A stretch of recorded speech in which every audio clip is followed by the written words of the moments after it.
July 30th, 1945. The USS Indianapolis sends desperate SOS signals into the night. The Navy hears them and does nothing. No search, no rescue, just silence. For 4 days, 880 men vanish into the Pacific's void. Sharks swarm. Sailors watch comrades scream themselves underwater. Thirst drives others mad. All while Washington knows exactly where they are. The sinking wasn't an accident. It was buried. Buried to hide the atomic cargo that vaporized Hiroshima. Buried to scapegoat an innocent captain. Buried so thoroughly, the truth only surfaced 55 years later. Why were their cries for help ignored? Who ordered the cover-up? And why was Captain McVay forced to take his own life before the world learned he was framed? This is not just a shark story. This is the tragedy that exposed a government willing to sacrifice its own heroes. Today, we reveal the 9 unanswered questions that still haunt the USS Indianapolis tragedy. But before we begin, be sure to like and subscribe to our channel to support our community. On July 26, 1945, the USS Indianapolis finished a pivotal mission, transporting elements for the initial functional atomic weapon to Tinian Island. These materials were constructed into the infamous atomic bomb designated Little Boy. Merely days afterward, this device devastated Hiroshima, Japan, eliminating approximately 80,000 individuals. Following the delivery, the Indianapolis received orders to proceed to the Philippines to meet the USS Idaho. Their purpose was to support arrangements for an assault on Japan's mainland. The vessel departed alone, traveling at a steady 17 knots. Initially, the voyage was uneventful, yet the USS Indianapolis would abruptly meet a catastrophic end. Shortly after midnight on July 30th, 1945, a Japanese submarine fired 2 torpedoes into the cruiser's hull. The precise strikes fractured the ship in 2. The command to evacuate was issued rapidly, but too late for many. The immense warship submerged completely within only 12 minutes, trapping about 300 personnel inside as it descended. They perished instantly. Roughly 900 others entered the sea. Unaware at the time, their destiny would prove possibly more terrible than those who sank with the vessel. The Indianapolis sank rapidly, creating pandemonium that caused many injuries and left survivors inadequately equipped. About 879 sailors endured the actual sinking, though numerous men lacked time to secure life jackets, forcing them to continuously struggle to keep their heads above water. Those fortunate enough to obtain flotation vests fared only marginally better, finding themselves able to do little but powerlessly float in the sea. Numerous seamen were injured, having sustained lacerations or fractures during the torpedo detonations. Adrift at sea without even a lifeboat, they possessed no means to address their wounds. As though these hardships were insufficient, nearly all were drenched in fuel leaking from the warship's destruction. The situation proved so overwhelming that men began succumbing while embraced by comrades adrift at sea. The Indianapolis submerged swiftly, yet within those 12 minutes, the valiant sailors transmitted distress calls until they were completely incapable of continuing. These SOS messages were picked up by naval stations, yet for reasons still unexplained today, they were dismissed as unimportant. Even once the vessel missed its scheduled arrival time at Leyte, no suspicions arose. Rescue teams were not dispatched to seek the cruiser or its survivors.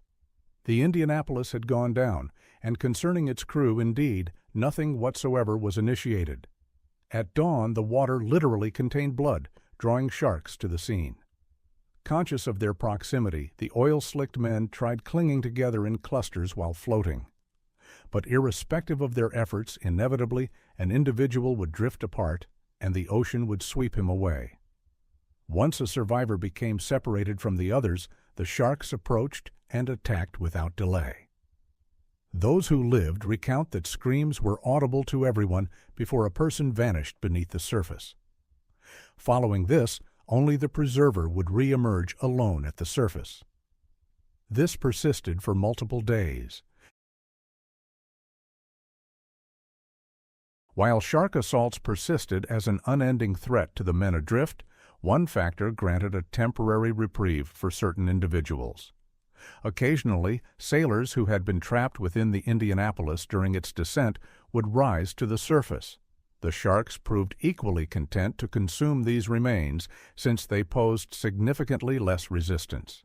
Regrettably, while these deceased sailors and the sharks' distraction decelerated the depletion of living survivors, ultimately this proved insufficient to rescue many. By that stage, the predators were engaged in a voracious feeding state, and only a limited number of men endured. Thus, despite this brief respite, the survivors persisted through additional days subjected to shark predation.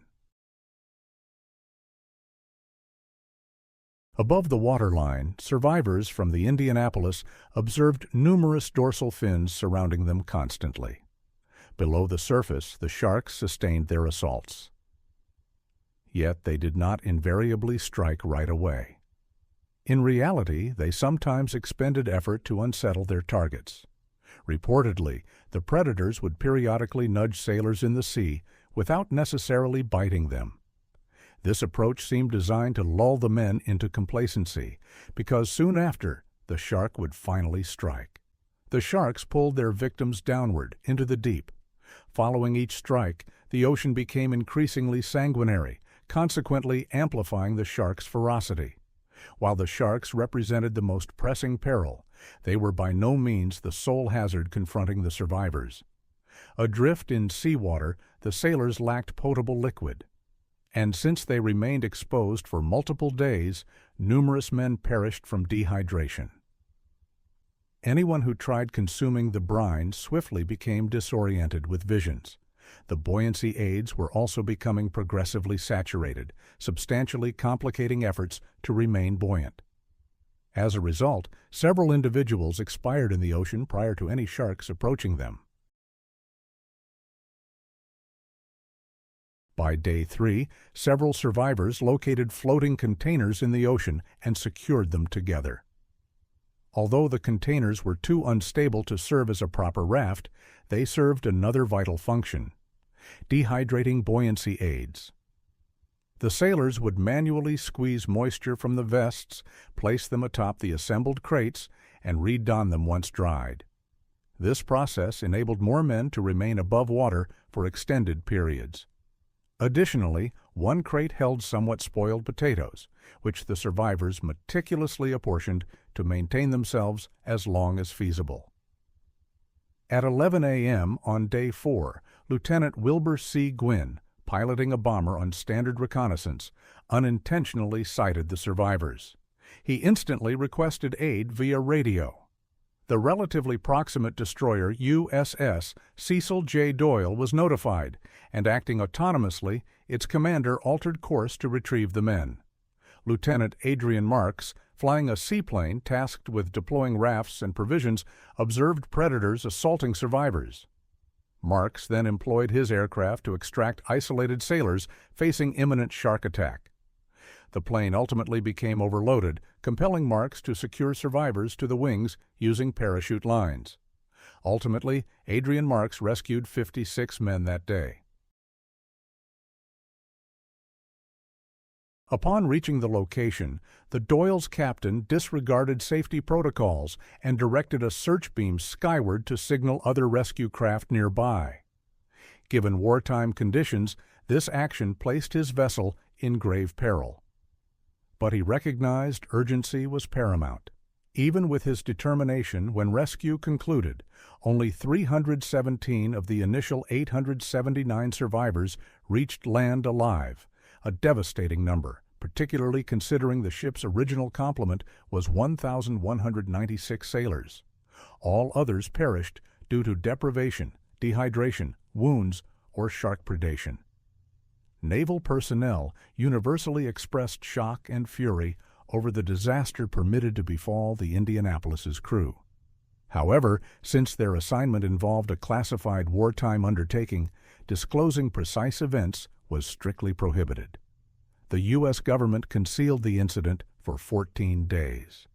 Within this period, Hiroshima and Nagasaki were both destroyed, the former by a device assembled from components the Indianapolis transported. America finally disclosed the Indianapolis news on August 15, 1945, coinciding with Japan's surrender announcement. This timing virtually ensured it would be overshadowed by victory reports. Months following the tragedy, Charles McVay, commander of the USS Indianapolis, faced a military tribunal. Allegedly, McVay neglected to steer his vessel using an evasive pattern that could have hindered Japanese submarines targeting them. If you suspect this constituted the Navy blaming a captain for a fabricated infraction to mitigate its own disgrace, others share that view.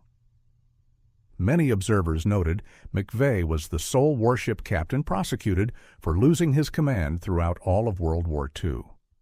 Ultimately, even Congress judged the accusation unfounded and formally exonerated him in 2000. Regrettably, this vindication occurred after his death, as McVay had ended his life in 1968.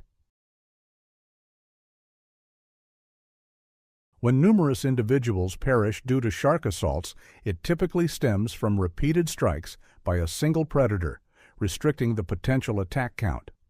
For instance, during 1916, a shark termed the Matawan man-eater, covered previously, caused 4 fatalities and injured a 5th person.